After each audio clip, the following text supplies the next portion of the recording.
Tere! Täna siis mul kanaklimbisupp. Minul on siis juba siin kanakoivad keemas ja korjame vahu ära.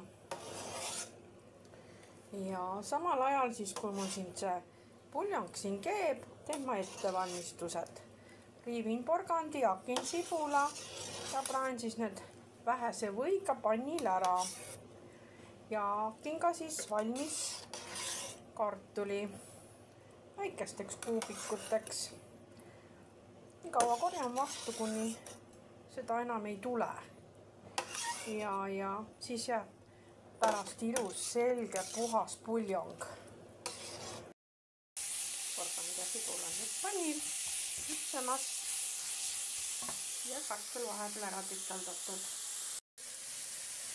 Nii, ja puljong on ka juba enam vahtu ei aja, siis panen ka sisse pikra, vähemalt 10 tera.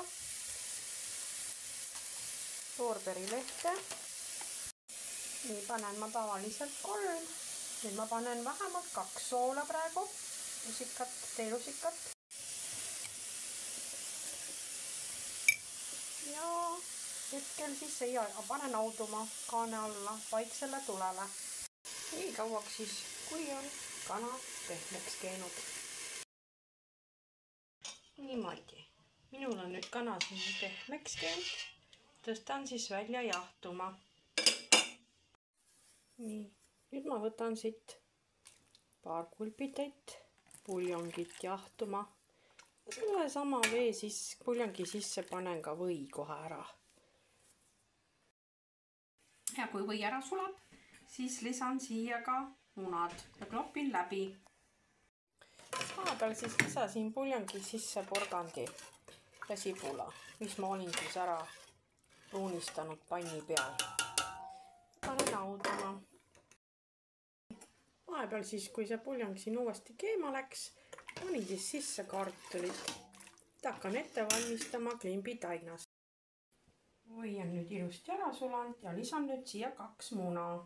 Nii. Klopin veidi ja panen ka natuke soola.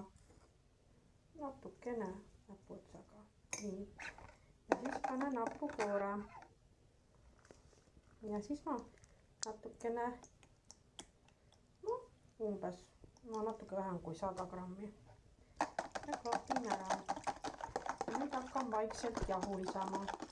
No jahu ja mannat ma nüüd panen pooleks täpselt.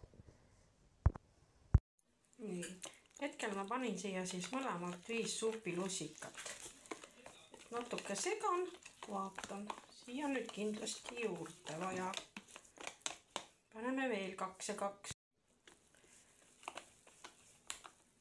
Ja segan siin nii kaua, kuni ilusti taigen lahti tuleb kausi küljest. Klopin kõvasti ära.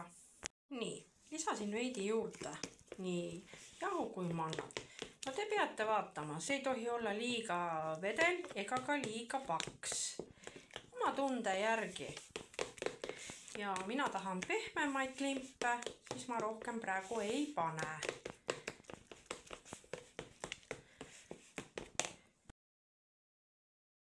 Nii, laseme klimbid sisse. Võtame väikse lusika peale ja laseme, ootame, kuni ta siia sisse kukub. Ja niimoodi kõik see taignas. Minul tuleb ohtralt klimpe, me kõik armastame neid. Lapsed söövadki kõigepealt need klimbid siit kõik ära. Ja nii kaua, kui siis see saab kõik pandud. Nii, nüüd on ilusti klimbid pinnale tõusnud. Lisame ka tükeldatud kana siia sisse. Nüüd ma panen siis juurde veel seda universaalset maitseainet. Natukene. Ja olen ka pannud siis kuivatatud peterselli. Nii. Segan kõik läbi ja siis proovin, kui on vaja maitsestada, lisan siis soola.